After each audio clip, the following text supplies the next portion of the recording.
con el auspicio del Grupo Digama. Bienvenidos a Rumbo Minero. Mi nombre es Jorge León Benavides y voy a desarrollar este programa muy importante además, porque vamos a tocar con Iván Arenas, que como todos sabemos es un consultor y comunicador en el sector minero.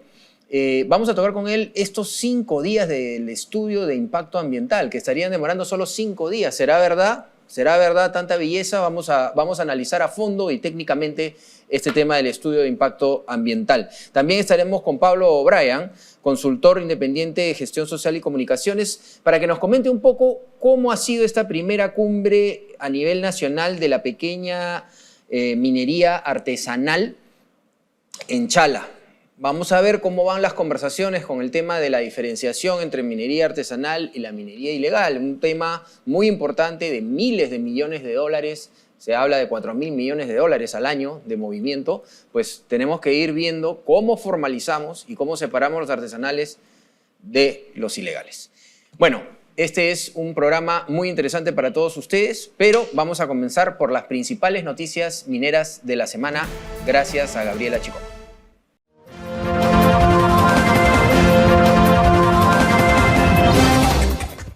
Gracias, Jorge. Estas son las principales noticias mineras de la semana. El Ministerio del Ambiente dio un importante paso hacia la agilización de los procesos de evaluación ambiental en el país, mediante la implementación de un nuevo procedimiento de admisión para estudios de impacto ambiental que reduce los plazos de evaluación a tan solo 5 días hábiles. Hochschild Mining, con operaciones en Perú y otros países de Sudamérica, alcanzó una producción de 5.8 millones de onzas equivalentes de plata y 69.758 onzas equivalentes de oro durante el primer trimestre de 2024. La firma indicó que el volumen de sus minas Inmaculada en Ayacucho, Perú, y San José en Santa Cruz, Argentina, fue ligeramente mejor de lo esperado, incluyendo una primera pequeña contribución de la nueva mina Mara Rosa en Brasil. María Angélica Remusgo, asesora de asuntos mineros de Ingemet, afirmó que la ventanilla única digital requerirá de la parte informática de varias instituciones públicas para que todas se unan en una sola plataforma. Del mismo modo, Remusgo señaló que el apoyo que brindará su área hacia la BUT será integrar nuevos formatos electrónicos. Señaló que la institución trabaja con bastante transparencia. Bien, nos encontramos ahora con Pablo O'Brien, consultor independiente en gestión social y comunicaciones. Pablo, ¿cómo estás? Bienvenido a Rumbo. Muchas gracias por la invitación nuevamente. Pablo, sé que has estado siguiendo muy de cerca la primera cumbre a nivel nacional de la pequeña minería artesanal del Perú en Chala. Me comentabas que ha habido muchísima gente. Así es, entre 5.000 y probablemente 10.000 claro. Mineros, ¿no? Y bueno, hay 1000 maneras de llamar, ¿no? Artesanal, todo el tiempo estamos en esta discusión entre artesanal, informal, ilegal. Pero, ¿cuál es tu percepción? ¿Qué es lo que tú has entendido de esta reunión? ¿Qué es lo que están pidiendo para que, o sea, yo en la introducción al programa hablaba pues de 4.000 millones de dólares que hay al año de intercambio comercial entre una actividad informal, por no decir ilegal, informal, que el gobierno no logra enamorar para que paguen impuestos o poner una buena propuesta sobre la mesa, ¿no? ¿Cómo viste esto? Bueno, esto es una demostración, digamos, de cuál es el punto al que ha llegado todo este proceso de minería informal, ilegal, criminal incluso, que se viene dando en el Perú a partir de, digamos, la pandemia en adelante, ¿no? La pandemia fue un catalizador que aceleró este proceso, que ya era un proceso que venía de atrás, que estaba generando una serie de complicaciones, pero ya después de la pandemia esto se ha vuelto un tema casi inmanejable y yo creo que es uno de los temas centrales actualmente del tema social, político y económico de este país. O sea, la minería informal e ilegal está presente en las 25 regiones del Perú, genera un movimiento económico sumamente fuerte, ha comenzado a cambiar estructuras sociales como las organizaciones comunales, por ejemplo, que eran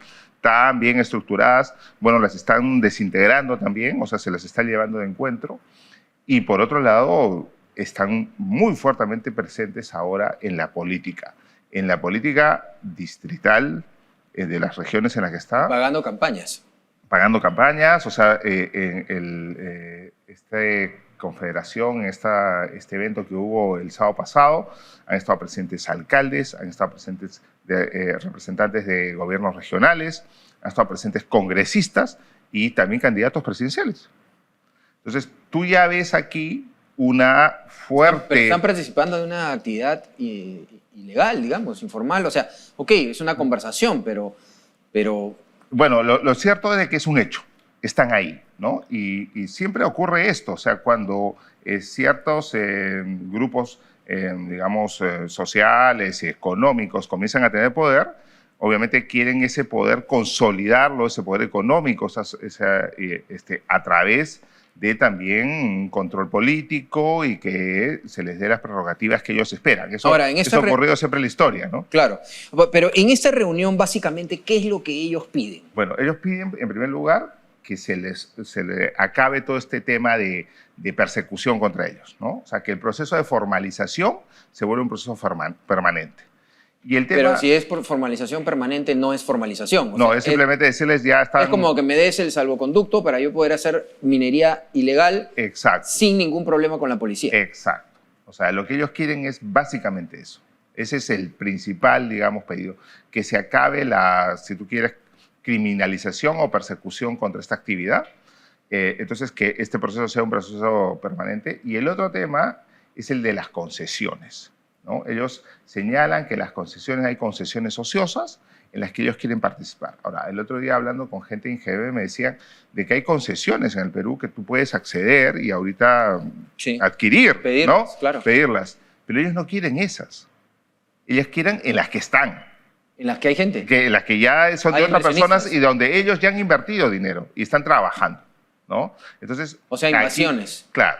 Entonces, acá hay un conflicto, ¿no? Hay un conflicto fuerte, pero es un conflicto que además, si tú ves que hay comunidades campesinas que son dueños de los territorios superficiales, que se están dedicando a la minería informal, ilegal o como quieras llamarla, ya ahí tienes un problema serio, porque tú para poder hacer minería en el Perú necesitas, si eres dueño de la concesión, necesitas tener un contrato sobre las tierras superficiales. Y a su vez, para poderte formalizar, necesitas, digamos, que el dueño de la concesión te dé un contrato para que puedas explotarla. Entonces, ahí es donde se encuentra este gran problema. Ahora, Pablo, ya hemos hablado varias veces de estos temas, contigo también. ¿Hay otros países que han habido casos de éxito o algunas mecánicas que se te puedan ocurrir a ti? Bueno, supongo que la primera es que el Congreso no apruebe una nueva prórroga o una prórroga constante, ¿no? Esa es la primera, que de ninguna manera podemos permitir que el Congreso apruebe una cosa así, ¿no? Porque sería como darle carta libre a la ilegalidad firmado por el gobierno, ¿no? Por el Congreso. O simplemente decir, bueno, ya se acabó este proceso de formalización y todo el que quiera dedicarse a la actividad minera puede hacerlo como quiera, ¿no? Sin cumplir los reglamentos. O la otra opción intermedia es no renovar y que sea una actividad ilegal y que, bueno, que si la policía cae, tiene el sustento la policía para poder... Pero creo que por ahí no va la mano, ¿no? El problema está de que el Perú no tiene capacidad de hacer cumplir la ley. O sea, tú en la esquina se pasa la luz roja, se pasa la luz roja, ¿no? O sea, el Estado peruano en este momento, y eso lo convierte de alguna manera en un Estado fallido, es que no es capaz de hacer cumplir la ley. Y en todas estas zonas, por ejemplo en Chala, donde ha sido este evento, más arriba en Secocha, en las zonas de Chumbivilcas, en la Rinconada, etcétera, no hay control territorial. O sea, el Estado no puede imponer ahí la ley. No tiene los recursos para poder llegar. Ahora, yo creo que una ayuda de las Fuerzas Armadas cabería acá. Yo creo que más allá de eso hay que buscar soluciones inteligentes. O sea, en primer lugar, nosotros no sabemos en este momento, el Estado peruano no sabe cuántas plantas de procesamiento existen.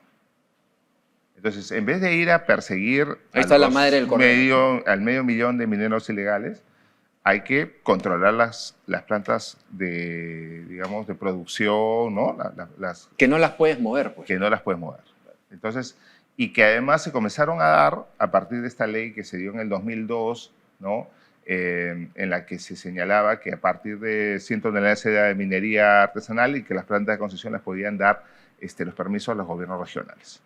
Y la trazabilidad también. Entonces, claro, si tú comienzas a controlar esas plantas, ¿no? Dónde están, etcétera, y SUNAT, etcétera, comienzan a intervenir, yo creo que ahí está más la solución. Pero además es una buena idea porque al controlar esas plantas también tienen el acceso a los mineros para poder formalizarlos. Finalmente, quienes financian a los mineros son las plantas, que les habilitan dinero, etcétera, para que les vendan. Pero hay una oportunidad ahí. Hay una oportunidad. Si se alía el gobierno con las plantas, podría convencerlos de que formalicen en cierta forma, ¿no? Claro, y yo creo que hay que ver eso. También se podría, de alguna manera, esto es un tema más polémico y habría que analizarlo con mucho más cuidado y rigor, el tema de las concesiones, que efectivamente tienen mucho tiempo en que nadie invierte, etcétera, y se pueden poner algunas condiciones para invertir. Claro, porque el primer problema de ellos es el territorio, no son dueños, entonces no pueden hablar. El Estado es dueño de las concesiones, ¿no? Pero el Estado debería, en mi opinión, no solamente concesionar ordenadamente y para que concesiones tendrás que ser legal, ¿no? Claro. Pero adicionalmente el Estado debería encargarse de pagar un justiprecio, porque muchos de los mineros ilegales sí les podría ser atractivo, hablando de la parte atractiva, que los explotan mucho, les pagan muy poco por el mineral, ¿no? Entonces, si el gobierno interviene, también podría llegar a un acuerdo de un pago mejor, porque la cantidad de interventores que hay hace que lo que saquen de la tierra sea no a un precio de mercado. Claro, el problema que ellos tienen también es ese, es un problema de costos, ¿no? O sea, básicamente la explotación es a punche, ¿no? A brazo y a pico, en muchos casos, pero en otros no, ¿no? En otros ya uno ve, por ejemplo, el ingreso de maquinaria, cada vez el proceso de capitalización es muy alto, es muy rápido, ¿no? Y además tiene una capacidad de transformar muy rápidamente económicamente mejoras económicas en algunas poblaciones, ¿no? Ahora, ¿tú crees, me dices lo de las plantas, que me parece muy interesante porque es una manera no solamente que el gobierno controle, sino que además que el gobierno ayude a formalizar por esa vía, interesante. ¿Y tú crees que el gobierno podría hablar, yo sé que los empresarios tiran el grito al cielo, pero de impuestos escalonados? No sé si esa sea parte de la solución o puede más bien agravar el problema porque estarías dando un incentivo, ¿no?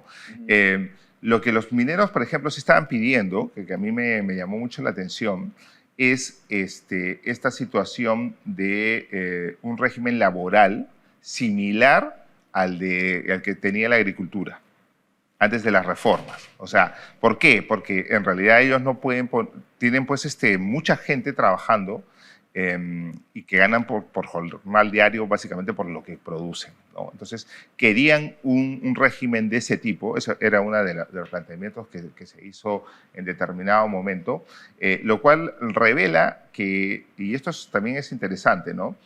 Que son en realidad pequeños capitalistas, ¿no?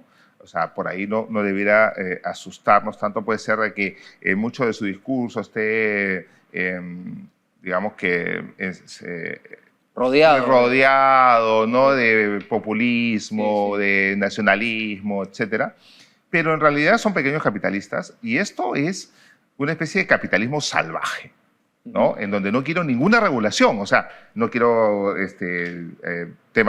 una regulación laboral, no quiero una regulación ambiental, porque ese es el otro gran problema. Sin embargo, quiero que me des el permiso para yo andar... Pero yo sí quiero seguir en esta actividad económica, claro, ¿no? Entonces...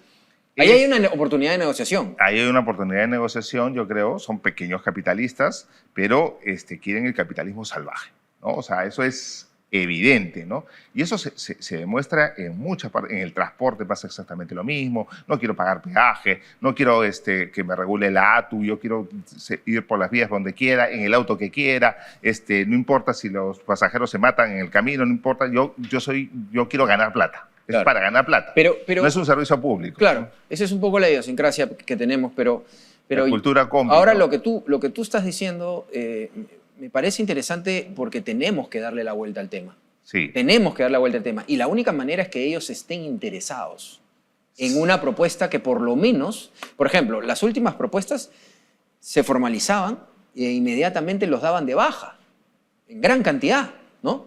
Entonces, Claro. no sé Es si que había un acompañamiento, ¿no? Para llegar a algo, ¿no? Es que lo que pasa es que los daban en gran cantidad de baja porque estaban en concesiones de terceros. Claro, que no cumplían con lo principal. Que no cumplían con lo principal, que era tener este acuerdo con el concesionario. Claro. Entonces, yo lo que creo es que acá estamos en un entrampamiento. Es 500.000 de personas o 300.000, no sé. Tampoco se sabe. Es un montón de gente que es un consume montón de también, gente, ¿no? que mueve la economía, que genera una serie de cosas, pero que también genera un montón de problemas. Sí. O sea, vamos a tener problemas ambientales serísimos más adelante porque La delincuencia. el tema de la delincuencia, la inmersión en la política, ¿no?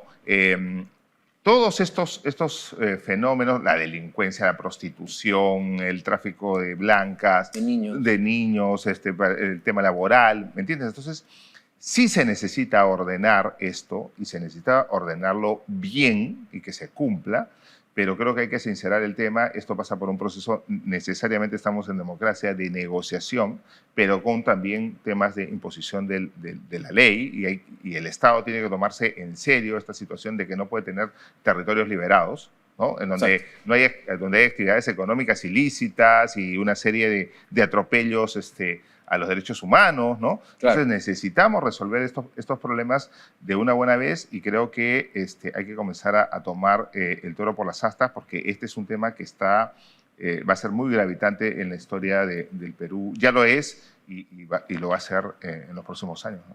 Excelente. Pablo, Brian, muchísimas gracias por gracias estar con nosotros y siempre tan claro en tus conceptos. Vamos a ver cómo se mueve este tema que nos viene preocupando a todos, porque no le damos la vuelta, porque los peruanos no hemos sido capaces en los últimos no sé cuántos años de formalizar, ¿no? O sea, el 80% yo diría, de la para estar de los dos lados, yo diría sí de formalizar, pero de dar una propuesta adecuada, ¿no? Sí. Que sea interesante. Como tú dices, hay lugares para negociar. Entonces tenemos que darle la vuelta al tema. Muchísimas gracias. Gracias a ti.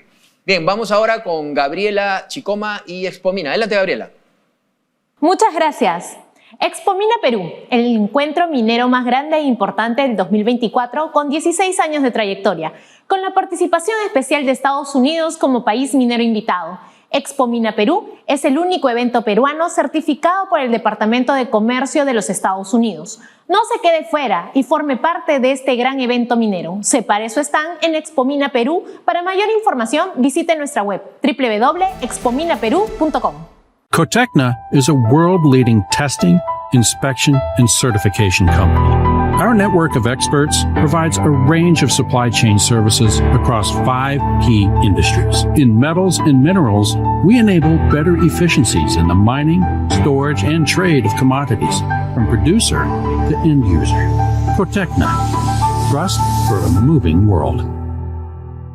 Somos la marca de lubricantes que mueve al Perú.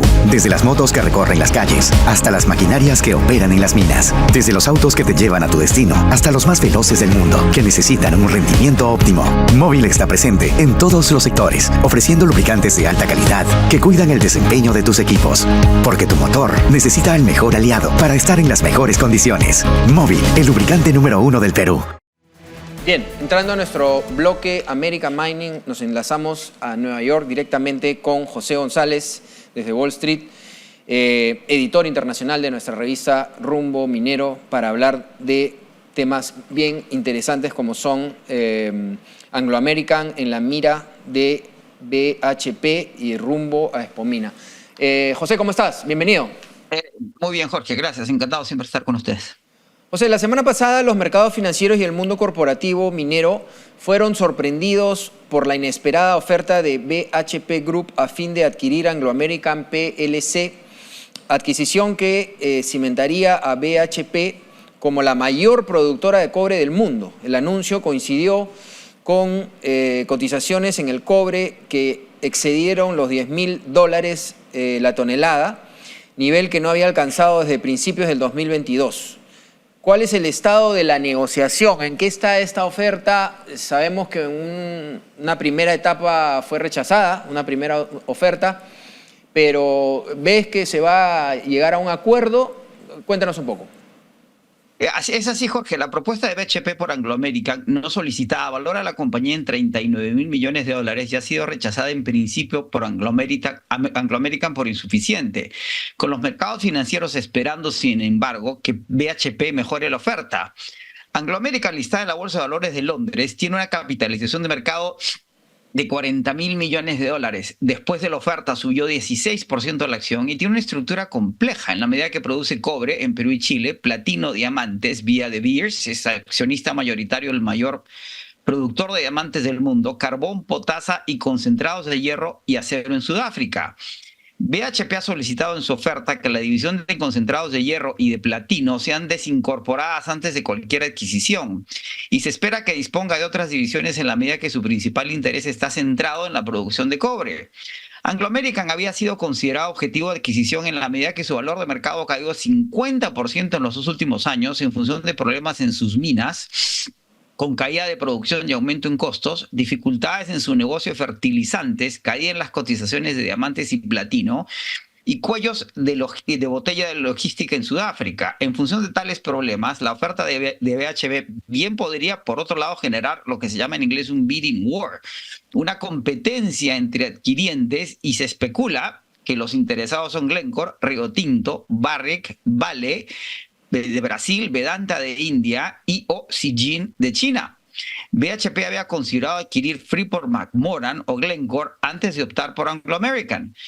Señala la prensa especializada que este interés de BHP tiene casi 3 años en términos de estructurarse y ejecutarse. El interés de BHP, según Bloomberg, subraya el interés de las grandes mineras en producción de cobre en la medida que no se están desarrollando suficientes minas para la demanda que descuenta el proceso de descarbonización. Según Bloomberg, las minas de cobre actuales están decayendo en producción y las compañías mineras necesitan invertir $150.000 millones entre el 2025 y el 2032 para satisfacer la potencial demanda, propiciando, como se mencionó en el PAC del año pasado, la consolidación entre grandes productores.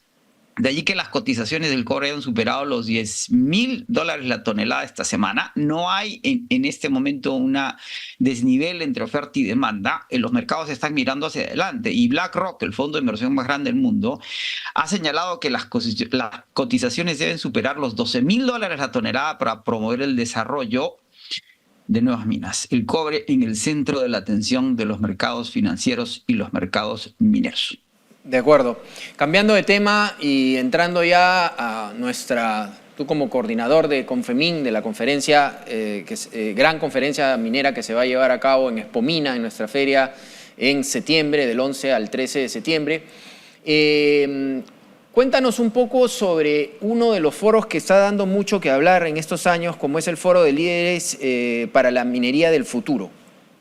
Encantado, Jorge. La descontada descarbonización vía la electromovilidad y la transición energética, sancionada en la COP28 en Riad, sigue subrayando el rol de los minerales críticos y la minería, como bien lo subraya la propuesta de adquisición de BHP a Anglo American, en función de un aparente e inevitable déficit estructural en la oferta de cobre global. Tales dinámicas y la anunciada consolidación de corporaciones mineras a nivel global, que como decíamos se mencionó en el PDAC del año pasado, subrayan el rol de la minería en la creación de nuevas matrices energéticas con una renovada relevancia de la actividad minera que debe modificar narrativas sobre la actividad ancladas en prejuicios del pasado. Nuevas iniciativas legislativas en los Estados Unidos, en la Unión Europea y planes estratégicos como el de Brasil prefiguran de hecho una nueva era de apreciación de la minería formal. Así, el Foro de Líderes para la Minería del Futuro busca convocar a los líderes de las principales empresas mineras nacionales e internacionales para tratar sobre sus experiencias, las proyecciones de sus empresas, así como los retos y oportunidades de hacer minería en el Perú. Todo ello en el marco de la evolución minera global y regional, además de la peruana. El foro lo preside Víctor Govis, presidente de la Sociedad Nacional de Minería y Petróleo y CEO de Antamina. Y como todos todos los otros foros, contará con un panel de 4 personas, líderes mineros de compañías mineras internacionales y nacionales, conocedoras del espacio respectivo, quienes junto al líder de estos, junto a Víctor Govitz, abordarán todos los aspectos relacionados a la materia. Listo, muchísimas gracias, José. Esperamos tener este y otros temas más, por supuesto, en nuestra revista Rumbo Minero. Si usted es proveedor o quiere ser proveedor del sector minero, la revista líder del sector minero es Rumbo Minero. Entre usted a www.rumbominero.com, www.rumbominero.com, va a poder usted acceder a la revista de manera gratuita. Cada 45 días una nueva edición con toda esta gran información. Muchas gracias, José. Encantado siempre. Bien, a continuación vamos al bloque de Activos Mineros AMSAC. Activos Mineros AMSAC es una empresa pública peruana con un gran propósito: devolver vida al planeta. Así, estamos dedicados a contribuir al desarrollo sostenible del país a través de la remediación ambiental minera. En AMSAC, recuperamos los espacios afectados por pasivos mineros de alto y muy alto riesgo, que están en situación de abandono o en los cuales el Estado no ha identificado a los responsables. En esta línea de trabajo, hoy estamos presentes en 11 regiones del Perú, con una cartera de 65 proyectos de remediación, los cuales se ubican en diversas fases. La promoción de la inversión privada. En AMSAC, representamos al Estado peruano como contraparte de los contratos de transferencia de importantes proyectos mineros. Y además, supervisamos el cumplimiento de los compromisos y obligaciones que forman parte de dichos procesos. Hoy somos líderes en sistema de gestión empresarial, dentro de las 35 empresas de la corporación FONAFE, al contar con las certificaciones ISO 9001 en gestión de calidad, ISO 14001 en gestión ambiental, ISO 37001 en gestión antisoborno e ISO 45001 en gestión de salud y seguridad en el trabajo. En AMSAC, la sostenibilidad y el cuidado del planeta son nuestro ADN y por ello nos llena de orgullo contribuir a crear un mundo mejor a través de la recuperación del aire, agua, suelos y ecosistemas impactados por pasivos mineros. Y así, aportar a 10 de los 17 Objetivos de Desarrollo Sostenible al 2030. Devolver vida al planeta es más que una simple frase para nosotros. Es la guía de nuestro accionar diario, con el cual impactamos positivamente en la vida de miles de peruanos y peruanas, y a través de ellos en nuestro país. Bien, nos encontramos ahora con Iván Arenas, comunicador, analista político y especialista en relaciones comunitarias. Vamos a hablar un poco de diversos temas. Iván, ¿cómo estás? ¿Qué tal? Bienvenido a Rumbo Minero. Muchas gracias. Con respecto a los cambios para agilizar los estudios de impacto ambiental, se dice también que es una flexibilización. ¿Cómo la ves? En el mejor de las... Perdóname, para redondear la pregunta, están hablando de 5 días, pero para pasar el estudio de impacto ambiental. Pero sabemos que se dan cifras a veces a la loca, son muy políticas. Así es. Lo que pasa es que hay que poner los conceptos sobre la mesa. Entonces, se está diciendo, por ejemplo, que hay varias cosas, ¿no? La primera es que hay un shock de flexibilización o un shock antiambiental, antimedioambiental de parte del Ministerio del Ambiente o del Ministerio de Energía y Minas. En este caso, específicamente, el tema de la modificación en el sistema de evaluación de impacto ambiental es básicamente del Ministerio del Ambiente.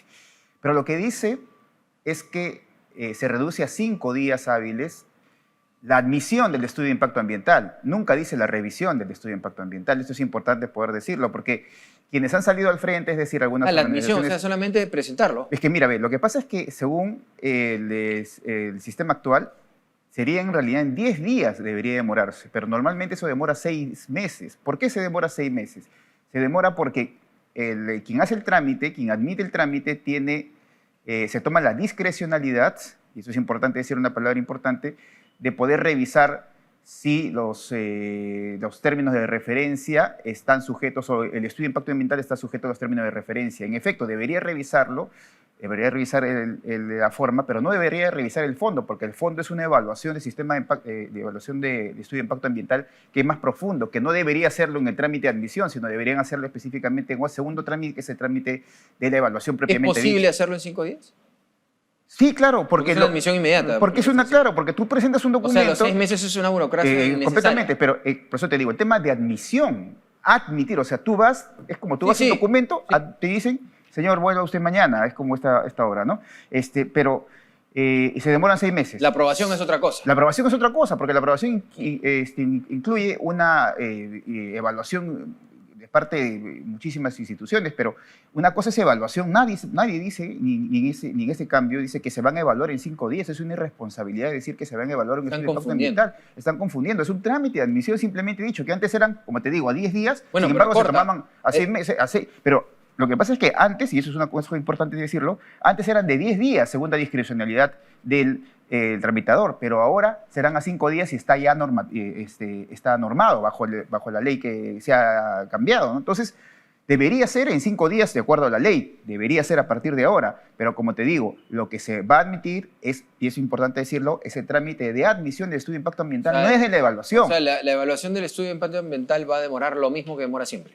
Y eso es una cosa bien pendiente, porque demoraría en principio 6 meses a 9 meses, según básicamente se habla de 150 días que se van a reducir,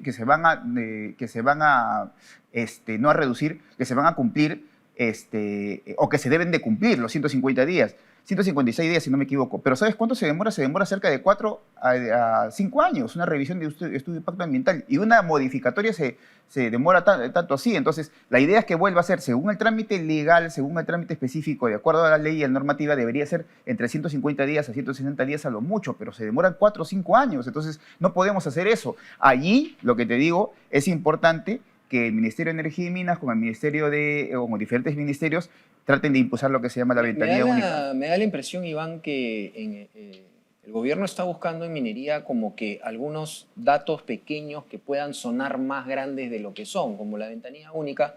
Pero para las aprobaciones, por ejemplo. Claro, o sea, se hace para todos, pero para las aprobaciones primero. Claro, se hace una gran bulla, digamos, sobre el tema, pero algunos piensan que la ventanilla única, pues fase 1, fase 2, es simplemente meter los documentos así es. Y ponerlos en virtual. Así es. Pero la aprobación, como tú así dices, en el mismo caso del el impacto de estudio ambiental, la aprobación no es eso. Se supone que la aprobación va a ser ahora, se supone que con estos cambios también en la modificatoria del sistema, se supone que va a ser más rápida porque se han armado especie de mesas, de reuniones entre las diferentes instituciones que tienen que evaluar un instrumento de gestión ambiental, como el caso del EIA, o el caso del MEIA, que es la modificatoria. Se han hecho varias, de alguna otra manera se han hecho varias modificatorias, ¿no? Pero como te digo, lo que tendríamos que avanzar es que principalmente a que la ventanilla única para la minería, que integre a varias instituciones, a cerca de 16 instituciones, pero 10 están definitivamente, son centrales, debería avanzar para que, como te digo, no solamente estos trámites, estas admisiones sean mucho más rápidas, sino además, como te digo, la propia evaluación de un estudio de impacto ambiental que tendría que durar de 150 días a 180 días a lo máximo. Pero ahorita no le han puesto límite. Ahorita no le han puesto límite, eso todavía no tiene hay. límite, Claro, porque hay estudios de impacto ambiental que llevan años. Según la ley tiene un límite, es decir, de 150 a 180 días, pero como te digo, se demoran 4 a 5 años. Entonces, eso deberíamos avanzar. No están cumpliendo ni la ley. No están cumpliendo. O sea, cuando tú vas, se dice tramitomanía, pero en realidad la tramitología, pero se dice que la tramitología, en efecto, no es por un tema de que no se quiera hacer, sino porque no se hace. ¿Pero una empresa podría demandar al Estado por incumplimiento? Muy difícil, porque de alguna otra manera las instituciones se cubren y dicen, bueno, tenemos que seguir, ese tema no se ha cumplido, aquí ustedes tienen que absolver algunas dudas, observaciones, en fin. Pueden meterle, entonces, digamos, exactamente, dudas. Exactamente, pero como te digo, los 150 o 180 días contemplan también todo eso. Lo que pasa es que tanta burocracia hay en este país. A veces que hablan de silencios administrativos, para esos temas. Para eso necesitamos, claro, para eso necesitamos la ventanilla única, pero como te digo, no... De verdad, pues, ¿no? Claro, una ventanilla única, no solamente de exploraciones, sino además es un tema de básicamente de todo el sistema, ¿no? Es decir, de todo el sistema, la cadena productiva. Es hora, Iván, de tomar decisiones serias. Completamente, mira, claro, porque completamente. A veces toman decisiones que son un poco engañamuchachos, creo yo. Necesitamos decisiones absolutamente serias de parte de las instituciones.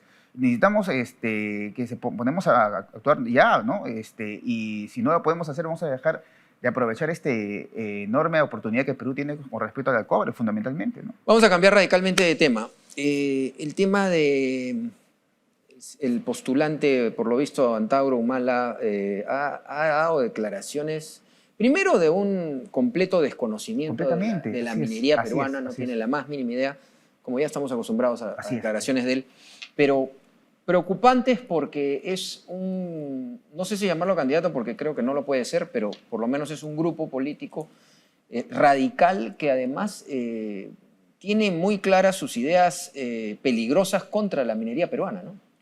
Mira, fíjate, ha dado opiniones en Cajamarca y un grupo de ellos ha dado un grupo de su partido que se llama Antauro, que él dice que es partido, su partido, luego dice que no es su partido, pero lo han dado en Moquegua, ¿no? Pero básicamente dice muchos conceptos muy falsos y es muy tan fácil. A ver, a mí lo que me sorprende es la capacidad de mentir, la capacidad de decir tantas, no solamente mentiras, fíjate, tantas, irradiar, desarrollar tantas falsos mitos, ¿no?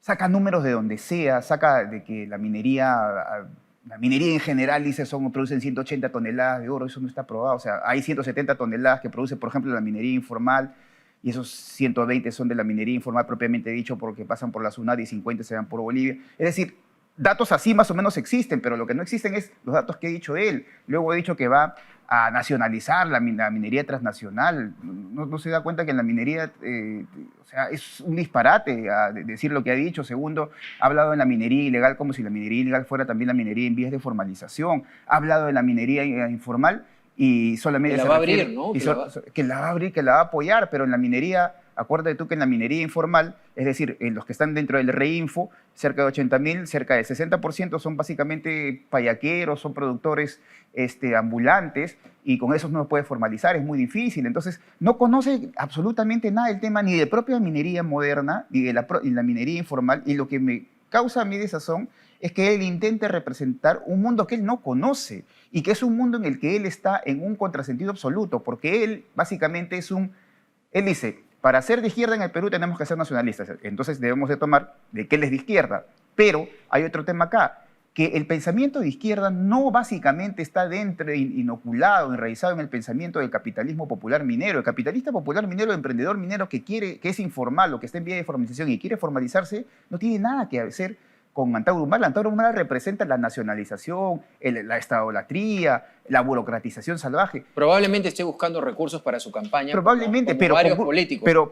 Pero probablemente la busque además en bandas criminales o en la minería ilegal, que no es la minería informal. Los mineros informales se equivocarían de plano, mirar siquiera a Antauro Humala como una posibilidad de representación política. Se harían una mala imagen. No solamente eso, claro que sí, pero conceptualmente, ideológicamente están absolutamente distantes. Uno, como te digo, es un nacionalista, esta idolatría, que cree en la idolatría, y el otro es básicamente un capitalismo minero, capitalismo popular minero, en el que el Estado le pone muchísimas trabas, los gobiernos regionales, las direcciones regionales de minería le ponen muchísimas trabas. Y ahí también hay que ver una cosa, ¿no? El riesgo de los partidos políticos de que no pueden recibir dinero ilegal. Así es, exactamente. Eso es casi para descalificarlo. Exacto, claro que sí. Entonces, yo lo que creo que el minero informal en vía de formalización debería zanjar con las opiniones que ha dicho Antauro Humala, y Antauro Humala finalmente quedarse con lo que él pretende quedarse, que creo que así va dirigido, con la minería ilegal, con una minería ilegal que no podemos transar en el Perú, que no podemos ni siquiera acordar, y que no es la minería en vías de formalización, que intenta formalizarse, como te digo, pero que tiene otro espíritu frente al espíritu... Ahora,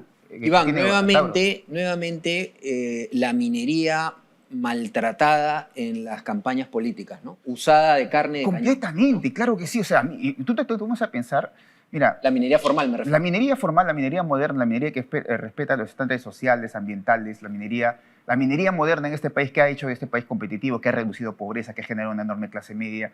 Eso no lo digo yo, eso está en los datos. Ahora, lo increíble de todo es que la minería moderna se vuelva nuevamente piñata. Mira, si algo se zanjó en piñata Chile... de campañas. Piñata de campaña. Si algo se zanjó en Chile, es que entendieron, izquierda o derecha, es que la minería era básicamente el pan de Chile. En el Perú sigue siendo la minería el pan del Perú.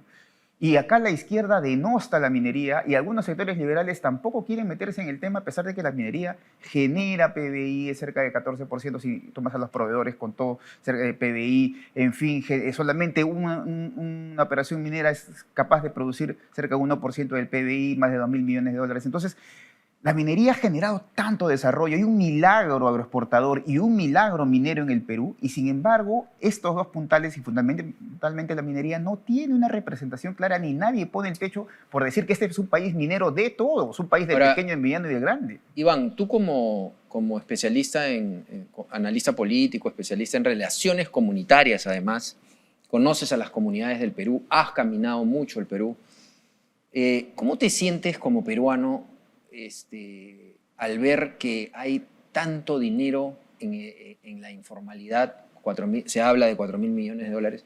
¿Tú cómo te sientes como peruano y como especialista en relaciones comunitarias al ver que estas comunidades podrían desarrollarse de otra manera si estuviéramos en camino de formalización real, ¿no? Claro que sí. ¿Cuál es tu sentimiento como peruano? Mira, es decepcionante que la minería informal o la minería en vías de formalización todavía no se termine de formalizar, porque si ellos quisieran, pudieran hacerlo, pero si además, evidentemente por las trabas burocráticas. Es más, fíjate, mira, es importante poder formalizarlas. Ellos están hablando de un canon de, por ejemplo, en las últimas reuniones que he tenido con ellos, por un tema de la reunión que tuvieron en Chala, ellos están hablando ya de un canon de minería, pequeña y mediana minería artesanal. Eso es importante porque hay un cambio fundamental en ellos. Entonces, todo el dinero que se podría producir, todo el dinero que se podía obtener si el Perú tendría una decisión clara para formalizar a su minería informal, que la tiene olvidada, produciría además un shock inexplicable, sorprendente, en las regiones donde dice desarrolla. Y un buen ejemplo. Puno. Un buen ejemplo para los ilegales y un radicales. Ejemplo, claro. Y un porque ejemplo dirían, yo quiero ser como él. Pero fíjate tú, además tendrían opciones de desarrollo económico fundamentales. Por ejemplo, en Ananea hay 2 o 3 cooperativas que están haciendo cambio de sustitución de la tecnología, están exportando oro, tienen... O sea, tú lo que nos dices es que hay una buena cantidad con la cual se puede trabajar, pero hay que tener disposición del gobierno. Así es, el gobierno tiene que tener el gobierno en general, todo el gobierno en general, y la sociedad política, el Congreso también, tienen que tener un sentimiento de formalización a la minería informal, porque si no nos va a ganar, y alguno de ellos evidentemente va a decir, oye, ¿y por qué no nos vamos con Antauro? Oye, ¿por qué no nos vamos con algún representante de izquierda? Porque dice que va a sacar a la minería informal, nosotros nos podemos quedar ahí. Eso no puede pasar, entonces el Perú tiene una deuda enorme con eso, y debemos de una vez tomar el toro por las asas, como se dice, ¿no? Bien, muchísimas gracias. Iván Arenas, comunicador, analista político y especialista en relaciones comunitarias. Muchas gracias, Iván. No, gracias a ti, muchas gracias. Bien, a continuación vamos a escuchar a Gabriela Chicoma con un anuncio de Expomina. Adelante, Gabriela. Muchas gracias. Expomina Perú, el encuentro minero más grande e importante del Perú del 2024, con 16 años de trayectoria. Haga negocios con el sector minero del Perú y América. Expomina Perú, del 11 al 13 de septiembre del 2024 en el Centro de Exposiciones Jockey Lima. Portafolio de proyectos mineros del Perú por más de 53 millones de dólares y portafolio de proyectos mineros en América por 450 millones de dólares. Invierta con los líderes, participe de Expomina Perú 2024. Para mayor información, revise nuestra web www.expominaperú.com. Somos la central de compras de suministros industriales líder en el Perú. Contamos con 53 años de experiencia ofreciendo un servicio de abastecimiento eficiente, flexible y confiable, con una oferta de más de 1 millón de códigos en alianza con proveedores nacionales y extranjeros. Visítanos en www.efc.com.p. EFC, lo necesitas, lo hacemos. Somos Servosa, líderes en el sector de transporte y logística de carga de alta complejidad, con más de 24 años de experiencia. Nuestros logros hablan por sí mismos, impulsándonos a seguir ofreciendo un servicio con los más altos estándares internacionales. Recorremos más de 3.1 millones de kilómetros y transportamos más de 190,000 toneladas cada mes. Contamos con más de 700 camiones de flota propia, más de 2.300 colaboradores y 6 hubs logísticos a nivel nacional, los cuales avalan nuestro compromiso con la excelencia. Servosa, más de 2 décadas transportando seguridad y confianza. Baltarumi, una empresa dedicada a la adquisición y procesamiento de mineral aurífero, comprometida con el desarrollo sostenible y la responsabilidad social. Garantizamos la trazabilidad completa de nuestros productos. Utilizamos tecnologías industriales de vanguardia que nos permiten garantizar la eficiencia en el proceso productivo, maximizar nuestros recursos y proteger el medio ambiente. cumpliendo con nuestro compromiso de preservar la naturaleza. Paltarumi SAC.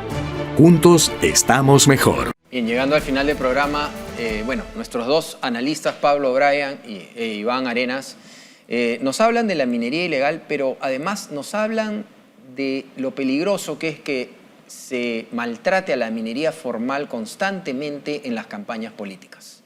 En este momento estamos viviendo nuevamente un maltrato de la minería formal y más bien una alianza con la minería ilegal por parte de algunos candidatos. Definitivamente el Perú necesita entender que si después se queja de sus congresistas por ladrones o por lo que sea, o si después se queja de su presidente, es porque lo ha elegido. Yo hago un llamado a todos los peruanos a que realmente se den cuenta de la importancia de poner las barbas en remojo, pensar un rato realmente en los candidatos. No necesitamos locos, no necesitamos radicales, necesitamos personas que puedan dejarnos trabajar y que hagan que el Perú tenga un buen ambiente económico para que nuestro trabajo dé frutos. Eso es todo lo que necesitamos. Y de esa manera habrán más impuestos para combatir siempre para combatir siempre la pobreza extrema y la pobreza en general, que es lo que tanto necesita nuestro país. Así que desde acá hacemos un llamado porque definitivamente la minería ilegal tiene los recursos para candidatos que no son más que radicales, que no quieren lo mejor para el Perú. Bien, muchas gracias por estar con nosotros. A continuación viene Perú Construye. Con 16 años de exitosa trayectoria, Expomina Perú, el evento minero más grande e importante del 2024, abrirá sus puertas del 11 al 13 de septiembre, el cual será presidido por Luis Rivera, vicepresidente ejecutivo de Gold Fields Región Américas. Durante 3 días, Expomina Perú reunirá a los principales proveedores mineros en una sede de 47,000 metros cuadrados, que contará con más de 1,270 stands y la participación de delegaciones internacionales con lo último en tecnología en maquinarias, equipos, productos, insumos y servicios, con intenciones de compra por más de $700 millones y que estará en exhibición para los más de miles de visitantes que se proyecta recibir. En el marco de Expomina Perú se realizará la 6ª edición de la Conferencia Internacional de Minería, CONFEMIN, con 10 importantes foros internacionales, el Congreso Latinoamericano de Logística y Abastecimiento para el sector minero, el Congreso Internacional de Cobre y Litio y los congresos técnicos Mantemin y Procesmin. Además, como parte de las novedades que trae Expomina Perú, se llevará a cabo el primer Congreso Internacional del Hidrógeno Verde y Energías Alternativas, donde importantes y reconocidos profesionales expondrán las oportunidades y desafíos de la nueva matriz energética. Separe su stand y participe de la feria minera más importante del 2024, Expomina Perú. No lo dude más, invierta bien, invierta con los líderes. Los esperamos del 11 al 13 de septiembre del 2024 en el Centro de Exposiciones Jockey. Mayores informes en www.expominaperú.com.